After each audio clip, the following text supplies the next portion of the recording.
More than 70 years ago, the charred remains of a woman were found in the Sunshine State, but police couldn't find anything that could have caused the fire. Only ashes and part of her leg were left after the pensioner. And for years, only the FBI could come up with a sensible solution. In the last few decades, scientists have also tried to solve the mystery, which, as it turns out, has already happened many times throughout history.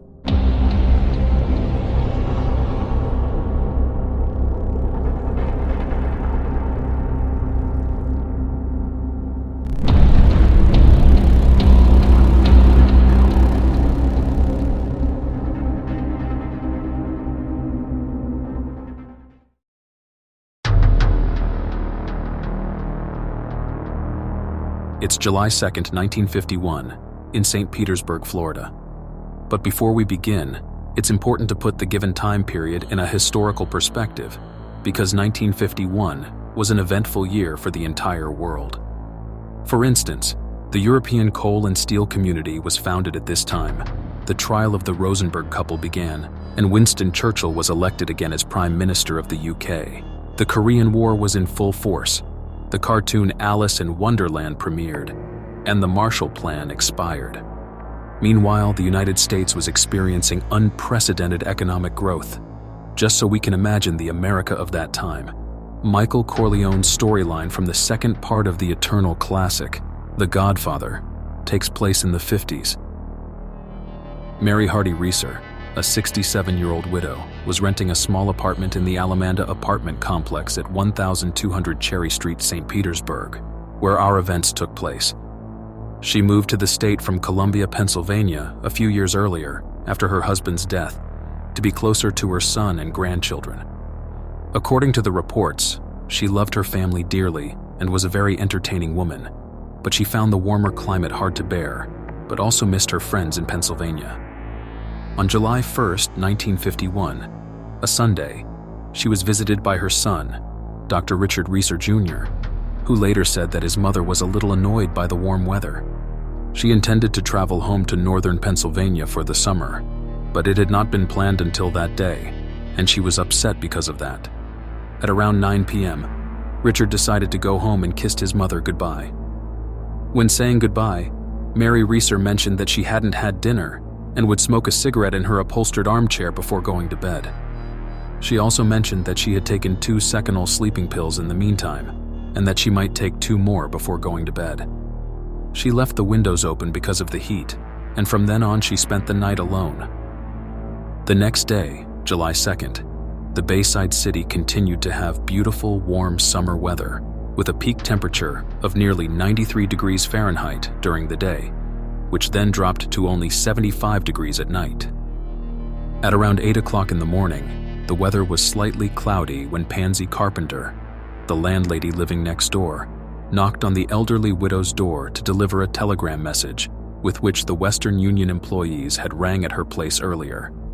Arriving at the one-story property, she noticed that the door was warm and the doorknob was hot to the touch, which usually happens when there is a fire. When she opened it, she noticed that the embers were still crackling in one spot near the door, between the charred walls. She quickly called the police and firefighters, who found Mary Reeser's charred remains in the rubble, while the armchair was almost completely reduced to its metal springs. What remained of the widow was mostly ashes. But get this, the section of the woman's left leg below the knee remained intact, and she was still wearing a pair of black satin slippers. They also found a part of her spine, in a much worse condition, as well as her skull, which had shrunk. Not just anyhow, but reportedly to the size of a teacup. They also found remains that looked like teeth, but they weren't completely sure about that even when they forwarded them to the FBI. However, the strange things are not over yet, because the room did not burn down completely, only the immediate vicinity of the armchair in which the woman was sitting. The plastic electrical switches in the upper half of the room melted, but were not destroyed above the spot where the wall was charred. Only the wick of the candles in the room remained, the wax having disintegrated underneath. The lower part of the walls of the apartment remained almost intact, as did the sockets there. Mary Reeser's bed linen remained white, and the newspapers piled up near the armchair were untouched, as if nothing had happened. An electric clock was found on the table in the room, which had stopped at 4:20, presumably at the dawn of the tragedy, because if it was plugged in elsewhere, it worked perfectly. The fire may have started suddenly and with great force, but it's impossible to say how long it burned because the body may have been on fire for hours. Temperatures in crematoria range from 1832 to 2732 degrees Fahrenheit, and the procedure can last up to 3-4 hours. The local police chief, J.R. Eichert, said it was the strangest case in his 25 years of service. The tragedy, of course, appeared in the newspapers, after which they received hundreds of letters with various tips from self-proclaimed investigators. Some thought of lightning, others went further and suspected napalm, phosphorus or thermite-based incendiary bombs. In fact, there was someone who claimed to have seen with their own eyes a fireball fly through one of the windows that had been left open.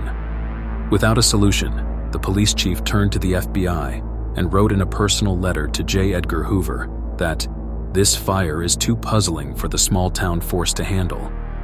Eichert sent boxes full of evidence to Washington, including the aforementioned bone remains believed to be teeth, portions of the apartment rug, smoke samples, rubble from the walls and floor, and segments of the chair.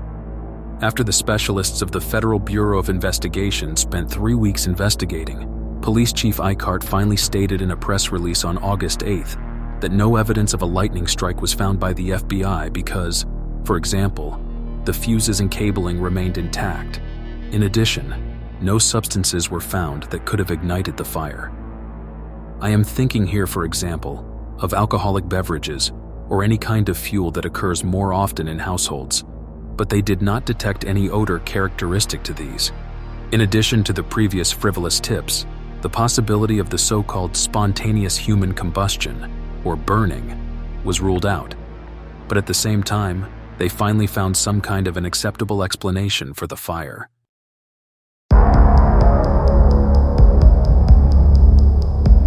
It's worth mentioning that it is not unprecedented in history for people to catch fire in unexplained ways. In 1970, for example, an 89-year-old woman named Margaret Hogan died in a similar way in Dublin, Ireland. Again, the only damage in the room was near the fire, and only the area below her knees remained intact. The official investigation could not establish the cause of the fire. Almost the same thing happened to a 73-year-old man named Henry Thomas. The South Wales pensioner burned to death in his flat in 1980. Only his skull and a portion of each leg below the knee remained. Almost 100 years earlier, on Christmas Eve 1885, in Seneca, Illinois, a woman named Matilda Rooney also burst into flames while she was alone in her kitchen.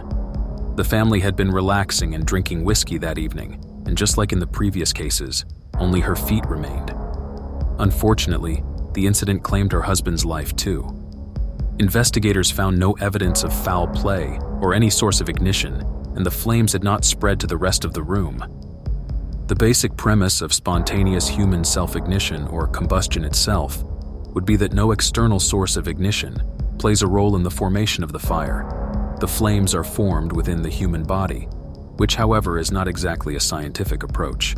Some kind of chemical chain reaction must occur, but seemingly this cannot be detected in all cases.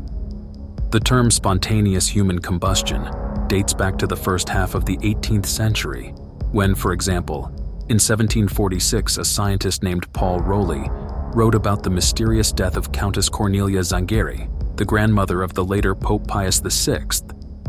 Rowley is a Veronese historian who translated the 1731 work of Giuseppe Bianchini into English.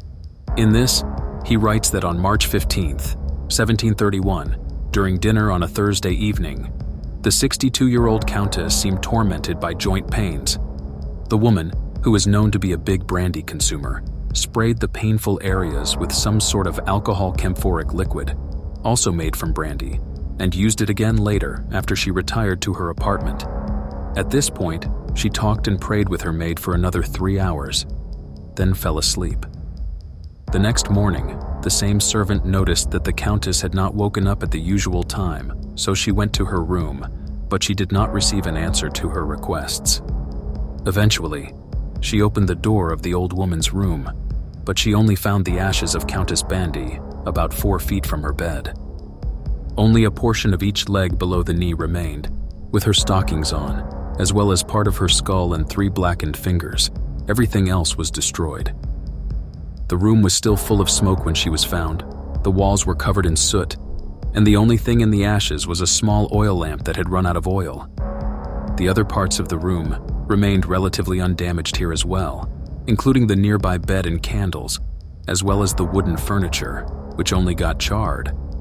The solution is probably to be found somewhere between the alcohol spray and the oil lamp, but there is no definite, exact solution to this death either. Historically, the phenomenon gained wider attention in the 19th century after the famous author Charles Dickens used it to kill off Crook, the alcoholic rag dealer, in his 1853 novel Bleak House. Another case that's often mentioned in connection with the spontaneous human combustion is about an Italian knight from the 14th century called Polonius Vorstius, who drank wine one night and later burst into flames under strange circumstances.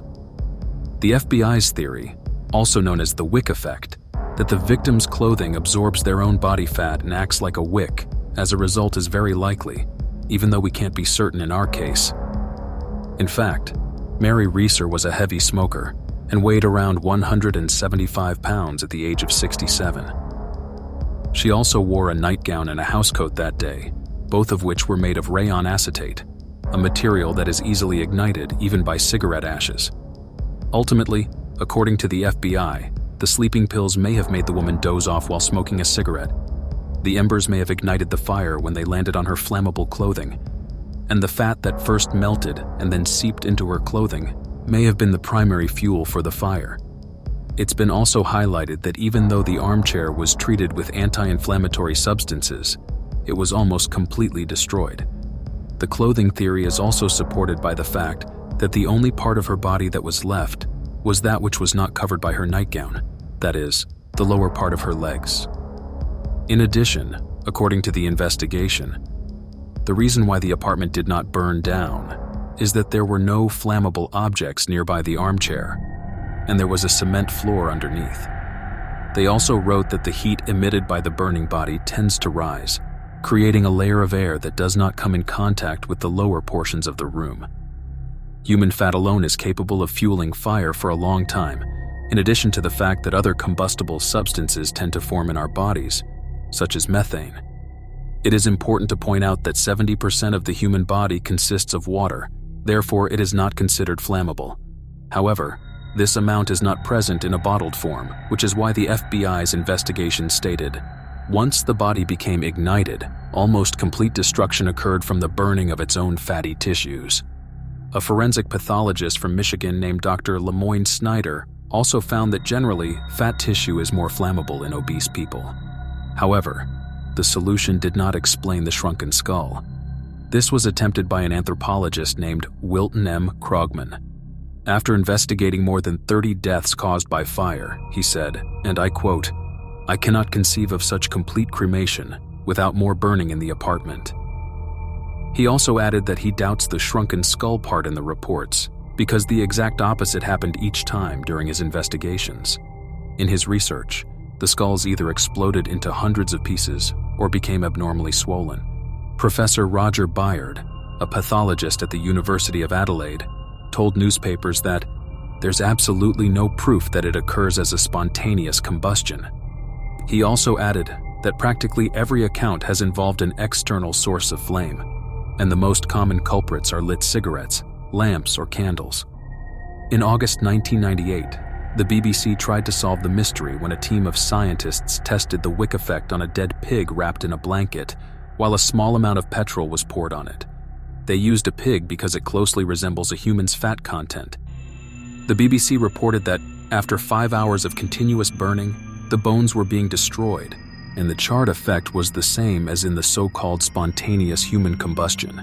They added that the scientists believe they demonstrated how a case of spontaneous human combustion can occur through normal processes on a person who has been knocked unconscious. Professor Byard said in an interview that you can picture people wrapped in blankets, drinking spirits, and spilling the spirits, which basically act like an accelerant with petrol or gasoline. What happens is they drop a cigarette into this massive pool of alcohol, which then ignites and just burns very slowly. We know that fat can actually burn at very low temperatures. Another explanation for the remaining feet or hands could be that these parts of the body have less fat and don't provide enough fuel to be entirely consumed by flame. In Mary Reeser's case, it was also strange that no one in the neighborhood, not only afterwards, but on the fateful night, had noticed the fire, although the windows were open. Not even her neighbor, Pansy Carpenter. She later told the authorities that around 5 a.m. she smelled some smoke, but she attributed it to the overheating water pump in the garage, so she turned it off and went back to sleep. So there is no clear explanation for what happened to Mary Reeser on July 2, 1951. It's particularly sad that, as it turned out, the telegram message stated that everything had been arranged for the return trip of the homesick pensioner to Pennsylvania, and that she would be able to leave soon.